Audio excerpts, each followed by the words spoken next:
Egypt's attempt to internationalize one hydroelectric dam, one African river, is only another case of exploiting this platform for narrow political purposes and a cover-up for national and regional preoccupations.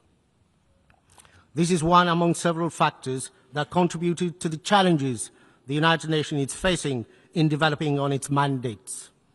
We thus encourage Egypt to play a constructive role in building a future of shared prosperity. I thank you, Mr. President. I call on the representative of Pakistan.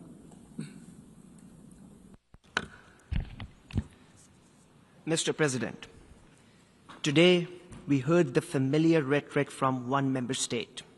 What was said was predictable.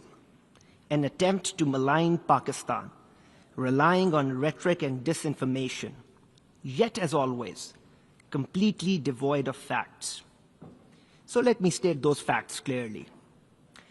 Mr. President, Pakistan has sacrificed over 90,000 lives in fighting terrorism. Its sacrifices are recognized globally.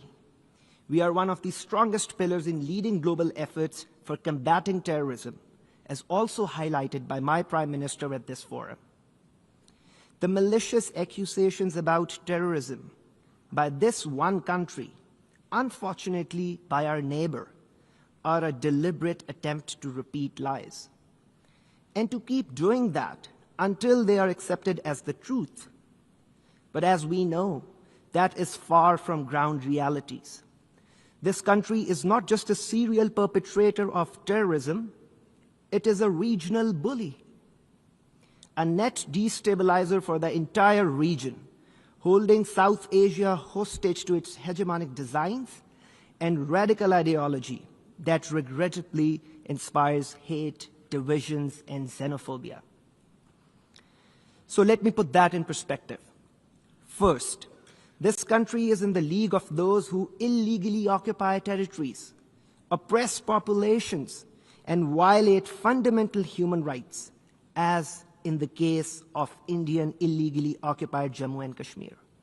State terrorism in the form of extrajudicial killings, arbitrary arrests, detentions, stage encounters, and collective punishment under the cover of counter-terrorism. Second, it is this country which runs a sinister cross-border terrorist web and clandestine networks through its proxies, both inside Pakistan and beyond.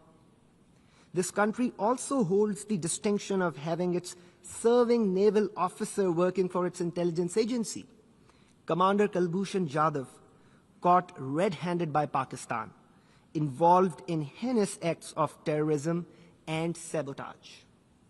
Third, we heard the bizarre and untenable claims surrounding the Pahalgam incident. It has become a routine script now.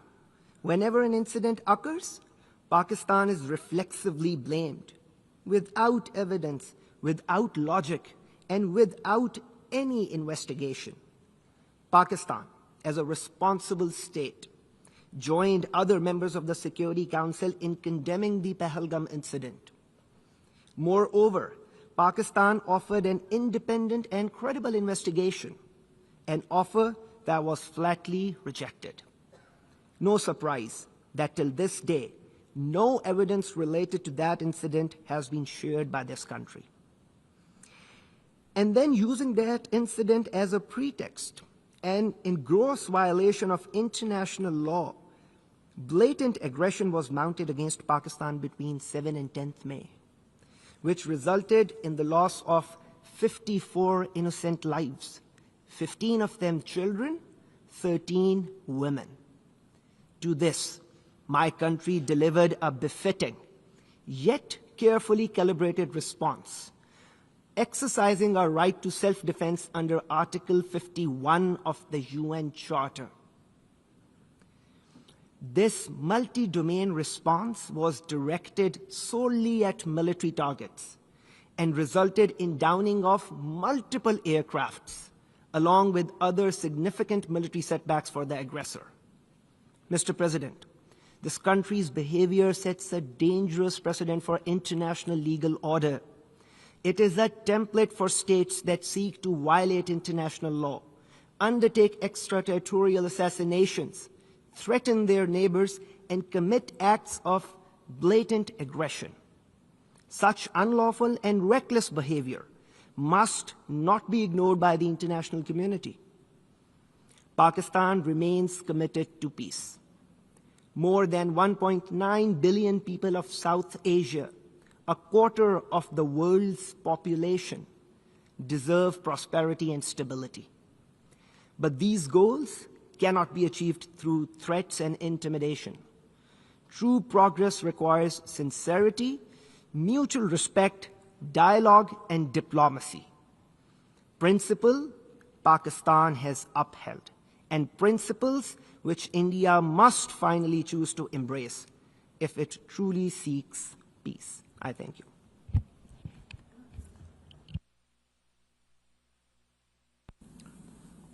I call on the representative of Islamic Republic of Iran. Bismillah ar-Rahman ar-Rahim. Mr. President, in response to the distinguished representative of the UAE, I must stress that the Islamic Republic of Iran reiterates its full sovereignty over the Iranian islands of Abu Musa, Greater Tom, and Lesser Tom in the Persian Gulf, and rejects categorically any claim to the contrary. The Islamic Republic of Iran underlines that the measures undertaken in those islands by the Iranian officials have always been conducted based on the principles of the sovereignty and territorial integrity of the Islamic Republic of Iran. My country always pursued a policy of friendship and good neighborhood